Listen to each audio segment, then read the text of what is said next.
Hey guys, it's Suzanne and welcome to my 42-week update.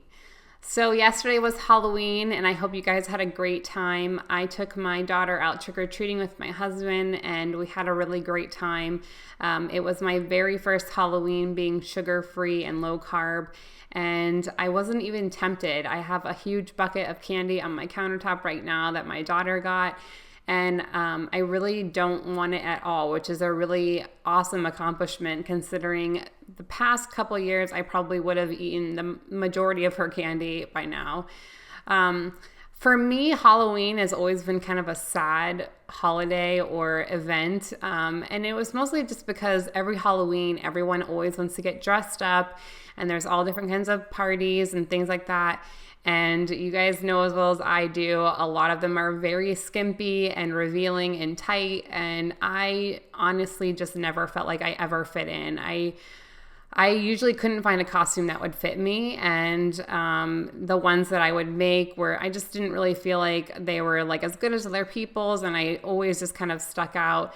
I never really felt like I fit in, and I actually really kind of resented Halloween because it was a time where all of these people would go out and they would look fantastic in these costumes, and I couldn't fit into it. It was just kind of one of those things where it was another thing that made me stand out because I was different.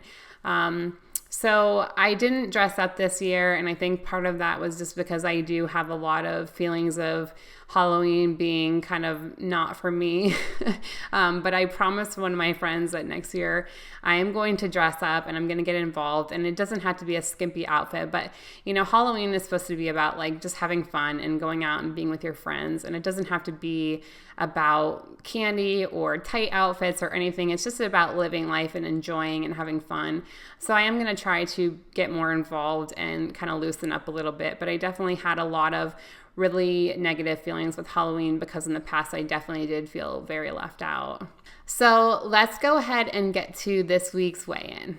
Good morning, guys, and welcome to my 42-week weigh-in.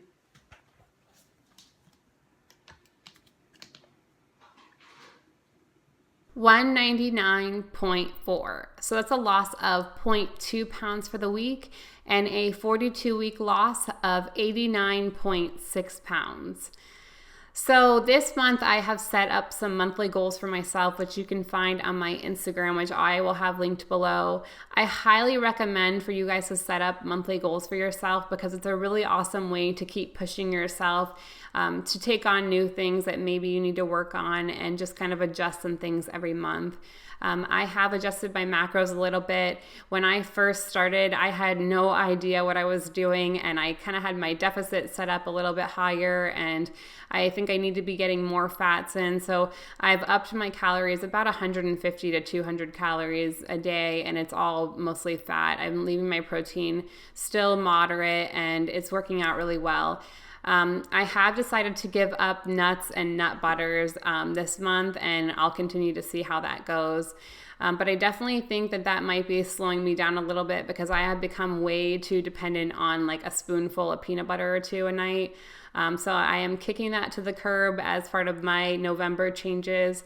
And let me know in the comments some of the things you guys are going to focus on this month. So let's go ahead and get to this week's Keto Spotlight.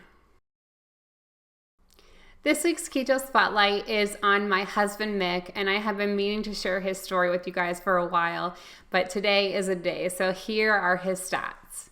He's 34 years old and 6'3".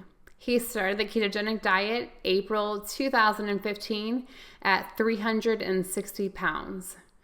He currently weighs 296 pounds, which is a total weight loss of 64 pounds.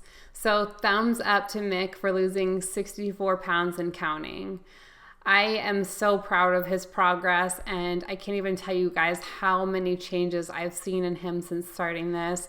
In the past, a lot of times we would be on the couch and watching movies and staying home, and now he has a skateboard. He's going out and walking and chasing after our daughter and just really getting out there and enjoying life. It's so nice to see him walk into Old Navy and be able to buy clothes now instead of going into the dungeons of Macy's to get the big and tall section.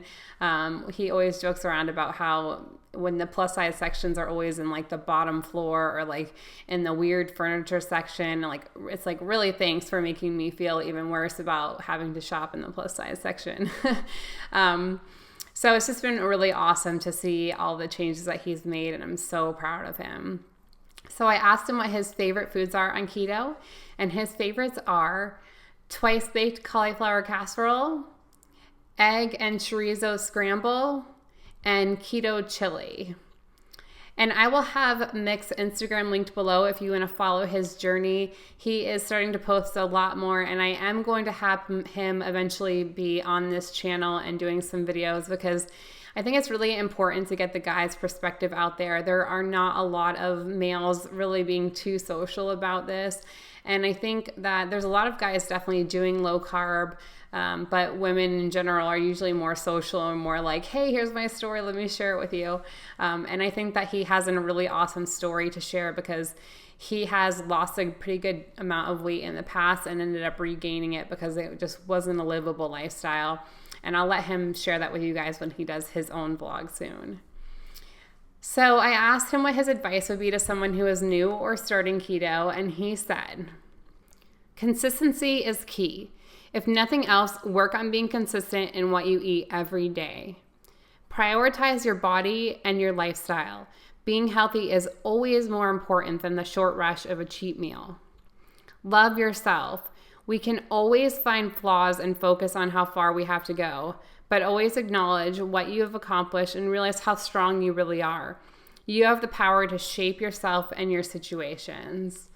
And I think that's great advice, and it's definitely an advice that keeps me going every day. And I hope that you guys have a support system at home. And if you don't, definitely be sure to put yourself out there because there are so many people on Instagram and Facebook and so many different platforms that want the support system, and they're out there to help you, and it's free and it's just so loving and supporting. So definitely, don't be afraid to make an Instagram account. If you don't want it to be tied in with your personal one, you can have it be a separate weight loss one, and just, encourage yourself and really get involved in the process because I think you'll have a lot more success if you're more public about it. It's been a really great tool for me. So thank you guys so much for watching. Have a great week, and I'll talk to you soon. Bye.